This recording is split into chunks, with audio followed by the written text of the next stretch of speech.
Halo sahabat karet semuanya, kembali bersama saya Sahari dalam channel Dunsaka Dunia Sahabat Karet.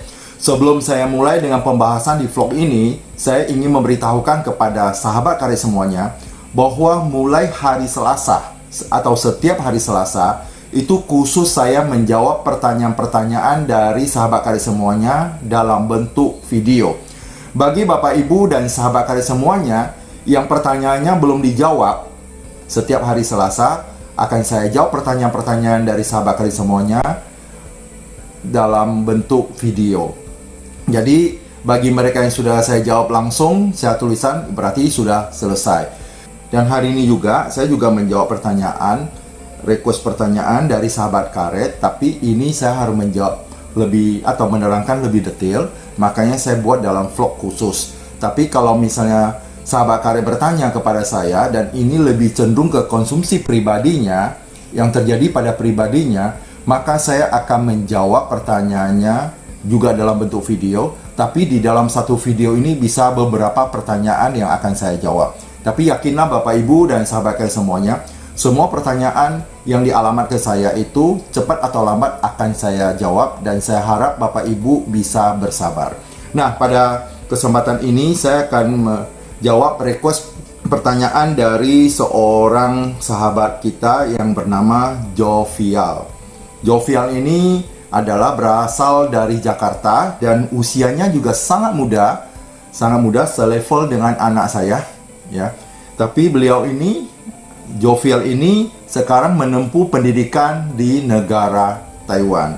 Luar biasa, saya tidak menyangka bahwa vlog saya ini bisa ditonton sampai ke luar negeri, sampai di Taiwan. Saudara Jovial ini sudah 2 kali itu Zoom dengan saya, itu khusus bertanya atau membahas tentang seputar dunia karet.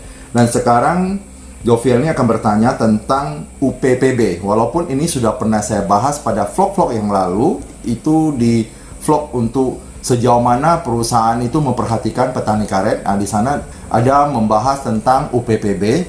Pertanyaannya adalah, izin tanya cara mendaftar UPPB, dari proses cara mendaftar sampai pencairan uang dari pemerintah beserta syarat-syaratnya. Nah, saya beritahukan kepada saudara Jovial dan semua sahabat karet bahwa untuk unit pengolahan dan pemasaran bokar atau bahan olahan karet itu ada aturannya, yaitu Peraturan Menteri Pertanian nomor 38 Permentan OT titik ya 140 8 2008. Jadi aturan ini sudah lama ya, tahun 2008, dan di sini adalah khusus untuk sebagai pedoman pengolahan dan pemasaran bahan olah karet atau bokar. Jadi pertanyaan dari saudara Jovial ini adalah berhubungan dengan kelembagaan itu di bab 3. Di mana salah satu syaratnya di pasal 16 itu, di sana dinyatakan bahwa untuk pembentukan UPPB itu sekurang-kurangnya itu ada 25 pekebun. Berarti ada 25 itu sekurang-kurangnya baru bisa kita bentuk UPPB. Kemudian di pasal 16 juga itu dikatakan juga bahwa di dalam UPPB ini itu juga ada kepengurusan, yaitu ketua, sekretaris, dan bendahara. Itu sekurang-kurangnya ada ketua, sekretaris, dan bendahara. Terus di pasal 17 itu bahwa UPPB ini, kelompok UPPB ini itu sekurang-kurangnya itu mempunyai lahan dari kelompok itu 100 hektar, atau mereka dapat memproduksi latek atau bokar sekurang-kurangnya 800 kg dalam waktu 3 hari.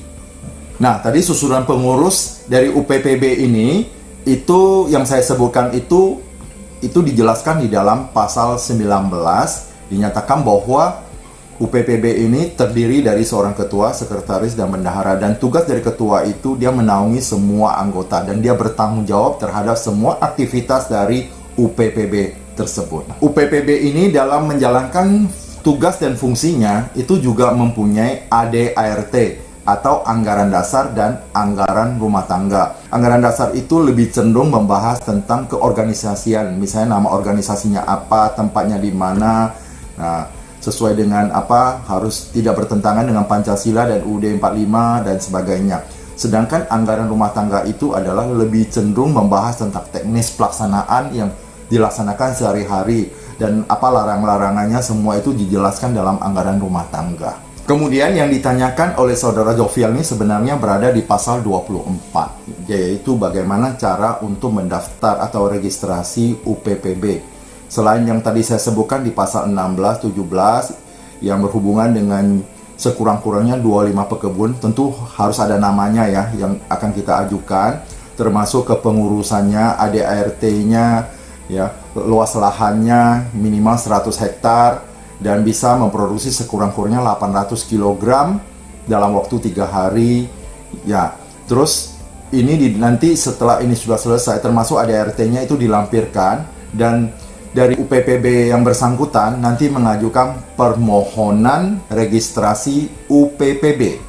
Kemana? Nah, ini di pasal 24. Ya. Di pasal 24 ini berbunyi, ayat 1-nya, Bupati dan Wali Kota ini berkewajiban mendaftar UPPB ini yang berada di wilayah binaannya. Yang kedua, pendaftaran sebagaimana yang dimaksud pada ayat 1 yang tadi disebutkan oleh Bupati dan Wali Kota dalam pelaksanaan dilakukan oleh Kepala Dinas yang berhubungan dengan perkebunan. Nah, yang ketiga adalah UPPB yang telah didaftar sebagai dimaksud pada ayat 1 diterbitkan STR, ya, Surat Tanda Registrasi Unit Pengolahan dan Pemasaran Bokar, atau biasa disingkat dengan STR UPPB. Jadi prosesnya seperti ini. Yang pertama adalah setelah semua syarat yang tadi saya sebutkan dari pasal 16 itu, semua dari 25 pekebun minimalnya, luas lahannya, susunan organisasinya, ADART-nya, semua persyaratan itu lengkap, itu dari UPPB itu mengajukan surat permohonan registrasi UPPB kemana? Kepada Kepala Dinas bagian perkebunan di wilayah itu. Kemudian kedua adalah itu penilaian terhadap dan pengecekan pemeriksaan terhadap syarat-syarat, ya, apakah yang diajukan itu sudah ada sesuai dengan persyaratan. Setelah itu dilaksanakan, baru tim turun ke lapangan untuk melihat apakah yang di lapangan sesuai dengan yang dimohonkan. Setelah itu penilaian oleh tim, registrasi berdasarkan penilaian dari tim. Setelah itu selesai, baru keluarlah penerbitan dari Surat Tanda Registrasi UPPB. Nah, ketika STR ini sudah diterbitkan, berarti ini sudah selesai. Jadi sebenarnya gampang saja sebenarnya, karena ini adalah ada aturan dari negara tidak mempersulit, dan untuk mempermudah, yang penting semua persyaratan itu harus dilengkapi dulu, baru dibuat permohonannya ke bagian Dinas Perkebunan. Dan selanjutnya, itu juga ditanyakan mengenai fasilitas yang akan diterima oleh mereka, itu berada di pasal 37. Memang di pasal 37 ini tidak menyebut bahwa bantuan itu harus berupa uang, tapi lebih banyak berupa mengenai sarana dan prasarana. Misalnya peralatan yang lain dan sarana yang lain, termasuk pembinaan, penyuluhan.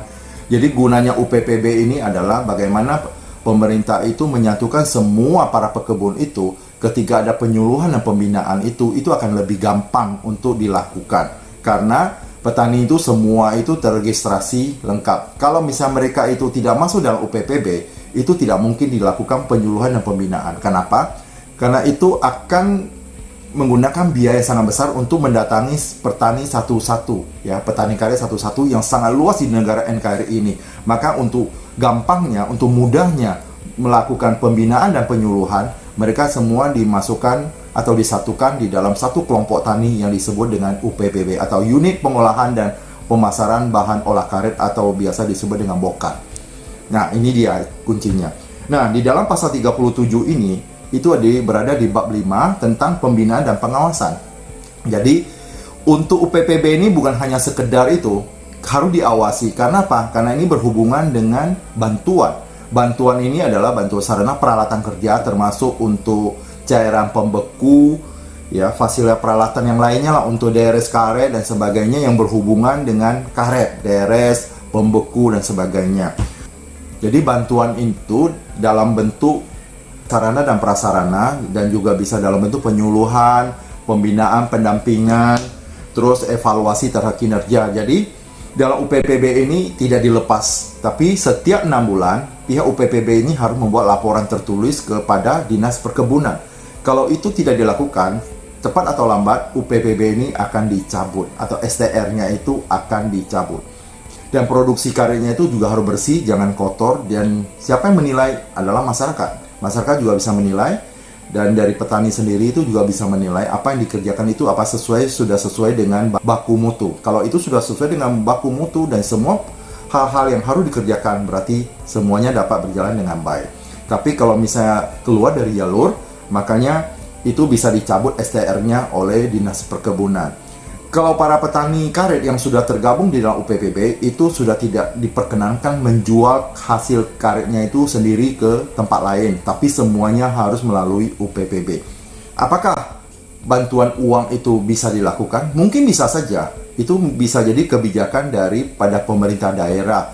Misalnya ada satu UPPB yang mungkin lebih dominan dan hasil kerjanya itu luar biasa, atau ada pertandingan, perlombaan dari masing-masing UPPB, ternyata dia bisa mendapat yang terbaik. Mungkin pemerintah juga bisa memberi bantuan berupa uang, sehingga mereka itu bisa lebih berkembang untuk membeli bibit dan sebagainya.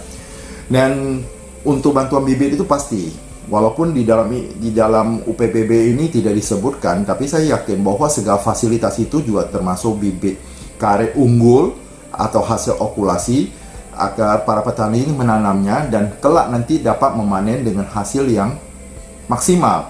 Kalau biasanya untuk karet yang tidak unggul, bukan hasil okulasi, itu 1 hektar itu dalam waktu 1 hari itu paling 20-25 kilo per hari. Tapi kalau karet unggul itu bisa sampai 40-50 kilogram per hari. Bahkan saya ada membaca satu berita yang mengatakan bahwa ada satu petani, dia bisa dengan karet unggul, dia bisa mendapatkan 1 hari itu 65 kg. Wah, itu luar biasa sekali. Makanya para petani kalau menanam karet itu bagusnya karet yang mempunyai karet unggul, yang baiknya dari okulasi, karena okulasi itu kita tahu jelas induknya. Kalau induknya karetnya produksi karetnya banyak, anaknya pasti akan sama dengan induknya. Itu hebatnya dalam okulasi. Jadi demikian Saudara Jovial jawabannya yang saya sampaikan, dan mudah-mudahan ini bisa bermanfaat buat saudara.